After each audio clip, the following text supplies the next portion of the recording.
Right now, you can open up a conversational AI companion, tell it to act like a doctor, and ask for a medical license number, and the software will invent one on the spot.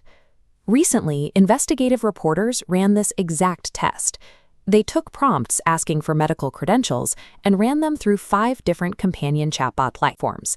Every single one confidently produced a fabricated Pennsylvania medical license number. When pressed on this, one of those vendors, Kindroid, went on the public record with an explanation. They stated that this output is not a software glitch. Because the user asked the AI to role-play as a physician, the platform was operating exactly as designed, no different than if the model had been prompted to invent a fictional story. Tech companies are shipping tools that intersect directly with highly regulated clinical professions. Yet they are operating under the assumption that they carry absolutely zero liability for the medical artifacts their bots generate. This open deployment is happening because the traditional checks on this behavior are completely paralyzed.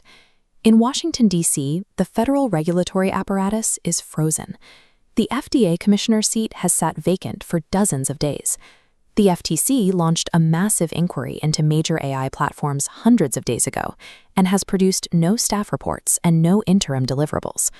The federal clocks are just running.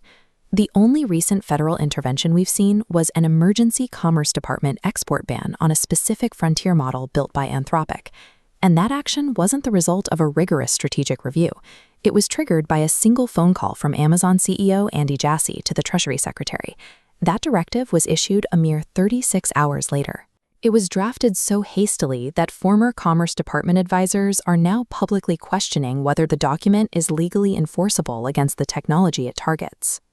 The AI industry has been waiting for a sweeping federal law to set the boundaries.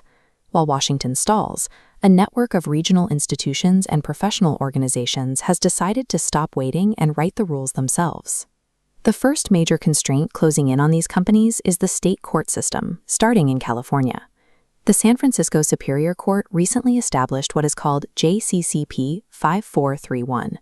This is a newly coordinated legal docket that takes 13 separate lawsuits, alleging that chatbots foreseeably contributed to a user's death, and consolidates them under a single trial coordination judge.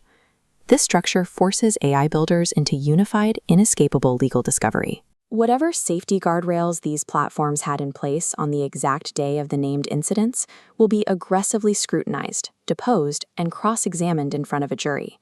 Tech vendors can no longer dismiss these tragedies as isolated user complaints.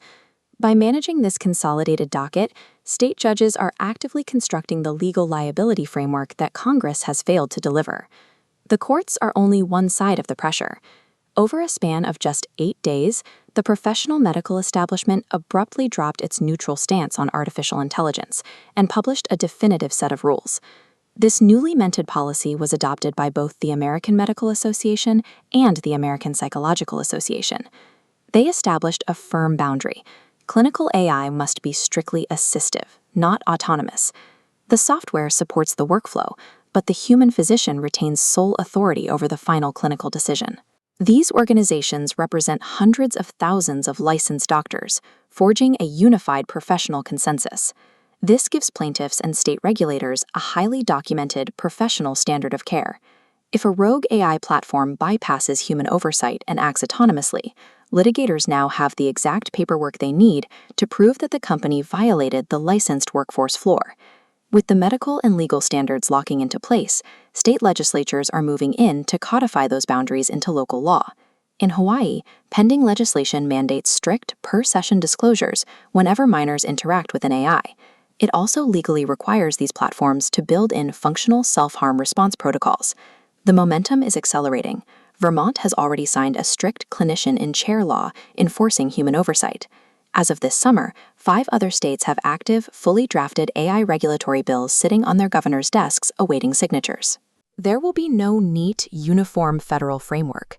Instead, AI companies are walking into a punishing, unavoidable patchwork of aggressive state-level legal mandates. Surviving this environment requires a completely different approach to software design. Look at a platform called Grow Therapy and their recent rollout of a tool called the AI Coach. It is the exact engineering opposite of the dangerous companion chatbots generating fake licenses. This architecture operates in 3 layers. On layer 1, the AI interacts with clients between sessions. Authority moves strictly upward. In layer 2, a licensed therapist reviews the logs. In layer 3, the human clinician alone alters the treatment plan. The AI never adjudicates, the human does. This specific 3-layer software architecture perfectly satisfies the new clinical standard of care established by the medical associations and the state courts. The tech industry operated for years on the assumption that they could exist in a permanent, unregulated space. That assumption is now functionally dead. Builders are no longer fighting slow-moving federal watchdogs in Washington.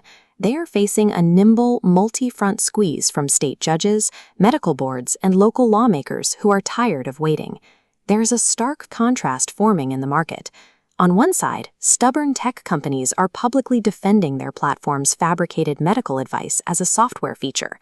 On the other, companies are actively embedding licensed human oversight directly into their code. Conversational AI companies have a choice. They must construct their products on this newly established restrictive floor, or they will be crushed by the institutional walls closing in around them.